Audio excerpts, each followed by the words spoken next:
Students السلام علیکم۔ آج ہم اپنی اردو کی بک میں حصہ نثر میں اپنے چوتھا چیپٹر امتحان کی ریڈنگ کریں گے۔ آپ اس کا خلاصہ، مرکزی خیال، سیاق و سباق اور کمپلیٹ ایکسرسائز کریں گے۔ سب سے پہلے ڈیئر اسٹوڈنٹس، آپ نے اس کا خلاصہ یاد کرنا ہے۔ خلاصہ کسی بھی چیپٹر کا آپ 1/3 پارٹ اس کی ریڈنگ کا یاد کرتے ہیں۔ تو سب سے پہلے جب آپ خلاصہ لکھتے ہیں تو اس میں آپ نے حوالہ متن لکھنا ہے۔ حوالہ متن میں کیا ہوتا ہے؟ سبق کا عنوان اور مصنف کا نام۔ جیسے ہمارا چیپٹر ہے امتحان اور اس کے مصنف ہیں مرزا فرت اللہ بیگ۔ تو جب آپ نے حوالہ متن لکھنا ہے تو پہلے لکھنا ہے مصنف کا نام مرزا فرت اللہ بیگ اور سبق کا عنوان امتحان۔ ڈیئر اسٹوڈنٹس، اس چیپٹر میں امتحان میں مرزا فرت اللہ بیگ کہتے ہیں کہ کسی بھی امتحان میں کامیابی حاصل کرنے کے لیے ذاتی محنت ہی کام آتی ہے۔ اگر محنت اور دل جمعی سے امتحان کی تیاری نہ کی جائے تو طالب علم کامیابی کے لیے ناجائز ذرائع کا استعمال کرتا ہے، جس سے سوائے شرمندگی کے کچھ بھی ہاتھ نہیں آتا ہے۔ اپنی دانست میں وہ دوسروں کو دھوکہ دیتا ہے، لیکن کیا ہوتا ہے کہ وہ دراصل خود کو دھوکہ دے رہا ہوتا ہے۔ محنت نہ کرنے سے وہ کسی کو کوئی نقصان نہیں پہنچاتا، بیسیکلی وہ خود کو ہی نقصان پہنچا رہا ہوتا ہے۔ جیسے اس چیپٹر میں مصنف کیا لکھتے ہیں کہ لوگ امتحان کے نام سے گھبراتے ہیں، لیکن مجھے ان کے گھبرانے پر ہنسی آتی ہے۔ میرے نزدیک امتحان کی 2 ہی صورتیں ہیں، فیل یا پاس۔ تو بیسیکلی اسٹوڈنٹ 2 ہی صورتیں ہوتی ہیں، اگر آپ محنت کریں گے تو پاس ہوں گے اور محنت نہ کریں گے، ٹائم ویسٹ کریں گے تو فیل ہی ہوں گے۔ میں نے بہت سے دوستوں کو امتحان کے دنوں میں بے قرار دیکھا۔ میں نے ساری عمر امتحان دے سکتا ہوں لیکن پڑھنے اور یاد کرنے کی شرط کے بغیر۔ اور ڈیئر اسٹوڈنٹس، ایسا ممکن نہیں ہے کہ آپ بغیر پڑھے، بغیر کوئی کام کیے آپ کامیابی حاصل کر سکیں۔ مصنف کہتے ہیں کہ میں نے 2 سال میں لا کلاس کا کورس پورا کیا۔ منشر صاحب دوست تھے، اسی وجہ سے حاضری لگ جاتی اور میں دوستوں کے ساتھ ٹہلتا رہتا۔ والد صاحب خوش تھے کہ مجھے پڑھنے کا شوق ہے، اس لیے میں ایک بڑا وکیل بن جاؤں گا۔ 2 سال جلد ہی گزر گئے۔ امتحان سر پر آ گیا۔ میں نے امتحان کی تیاری کے لیے الگ کمرے کا مطالبہ کیا۔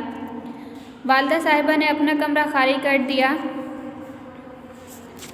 میں رات جلدی ہی دروازہ بند کر کے سو جاتا اور گھر والے یہ سمجھتے کہ میں پڑھائی میں مصروف ہوں۔ جب امتحان کے دن قریب آئے تو میں نے والد صاحب سے کہا کہ ابھی میری تیاری مکمل نہیں ہوئی، مگر والد صاحب بولے کہ تم نے محنت کی ہے، اس لیے امتحان میں شرکت ضرور کرو۔ کامیابی اور ناکامی تو اللہ کے ہاتھ میں ہے۔ ڈیئر اسٹوڈنٹ، واقعی میں کامیابی اور ناکامی اللہ کے ہاتھ میں ہے، لیکن اسٹوڈنٹس کے ہاتھ میں محنت ہے۔ اگر آپ محنت کریں گے تو ہی آپ پاس ہوں گے۔ مقررہ دن میں کمرہ امتحان میں پہنچا تو میرے ذہن میں خیال تھا کہ مجھے کمرہ امتحان میں غیبی امداد میسر آئے گی، یعنی کوئی شریف نگران مجھے پرچہ حل کروائے گا یا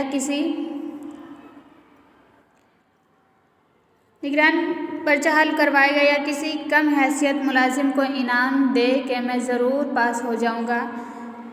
میں نے اس کی بابت نگران سے پوچھا تو وہ مجھے خود ایسی جگہ چھوڑ آیا جہاں پہ میرا پرچہ تھا، جہاں پہ میں نے پرچہ دینا تھا۔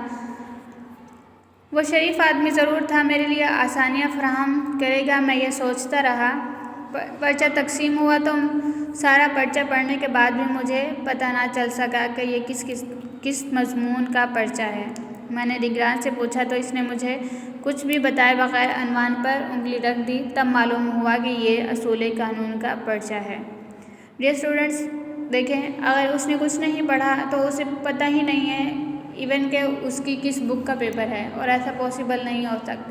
اگر آپ محنت نہیں کریں گے، بک ہی نہیں کھولیں گے تو آپ کو یہ آئیڈیا ہی نہیں ہوگا کہ آپ کیا پڑھ کے ایگزامس دینے جا رہے ہیں اور کیا امید رکھتے ہیں کہ آپ پاس ہو جائیں گے۔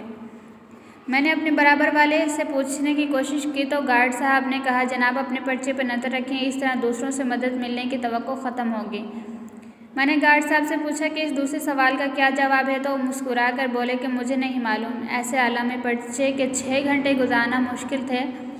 میں تو صرف باہر آدھے گھنٹے میں ہی کمرہ امتحان سے باہر آنا چاہتا تھا، مگر والد صاحب روزانہ 11 بجے ہی آ کے باہر بیٹھ جاتے تھے۔ میں نے والد صاحب سے پرچے کی سخت ہونے کی شکایت کرتا، لیکن والد صاحب مجھے تسلی دیتے۔ والد صاحب نے میرے لیے سفارش بھی کروائی، لیکن بے سود۔ ممتن نے سفارش ماننے سے انکار کر دیا۔ جب نتیجہ سامنے آیا تو میں نے سارے پرچوں میں مجموعی طور پر صرف 2 نمبر ہی حاصل کیے تھے۔ والد صاحب نے ممتنوں کو برا بھلا کہا اور مجھے آئندہ سخت محنت کرنے کی اور دوبارہ دوسرا سال امتحان دینے کے لیے کہا۔ اس طرح مجھے ایک اور سال فرصت سے گزارنے کا موقع مل گیا۔ ڈیئر اسٹوڈنٹس، امتحان ایک مشکل چیز ہے، لیکن اگر آپ نے محنت کی ہو، آپ نے پڑھا ہو تو یہ آپ کے لیے بالکل بھی مشکل نہیں ہوگی، اور اگر آپ نہیں پڑھیں گے تو یہ آپ کے لیے بہت زیادہ مشکل ہے۔ اسٹوڈنٹس، ہم مشق کی طرف آتے ہیں۔ پہلا سوال ہے، مضمون نگار کو امتحان سے گھبرانے والوں پر کیوں ہنسی آتی ہے؟ مصنف کو اس لیے ہنسی آتی ہے کہ امتحان کی 2 ہی صورتیں ہیں، یا تو انسان پاس ہوگا یا فیل، تو اس میں گھبرانے والی کوئی بات نہیں ہے۔ دوسرا سوال ہے، جو امتحان کے دن قریب آتے جاتے مصنف مضمون نگار کے دوستوں اور ہم جماعتوں کا کیا حال ہوتا تھا؟ جب مضمون نگار کے پیپرز قریب آ جاتے تھے تو اس کے دوستوں کا کیا حال ہوتا تھا؟ مصنف کیا کہتا ہے؟ میں اپنے دوستوں اور ہم جماعتوں کو دیکھتا تھا کہ جوں امتحان کے دن قریب آتے تھے، ان کے حواس، ان کا دماغ مختل کر دیتے تھے، مطلب پریشان ہو جاتے تھے، اور ان کی صورتیں اتنی سی نکل آتی تھی۔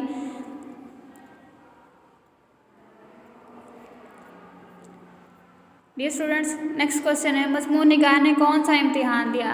مضمون نگار نے لاء کلاس کا امتحان دیا، وہ قانون پڑھ رہا تھا۔ مضمون نگار نے امتحان دیا تو نتیجہ کیا نکلا؟ ڈیئر اسٹوڈنٹس، امتحان دیا تو کیا تھا کہ صرف اس کے پاس کوئی نمبر نہیں تھے اور صرف 2 نمبر تھے ایک پیپر میں۔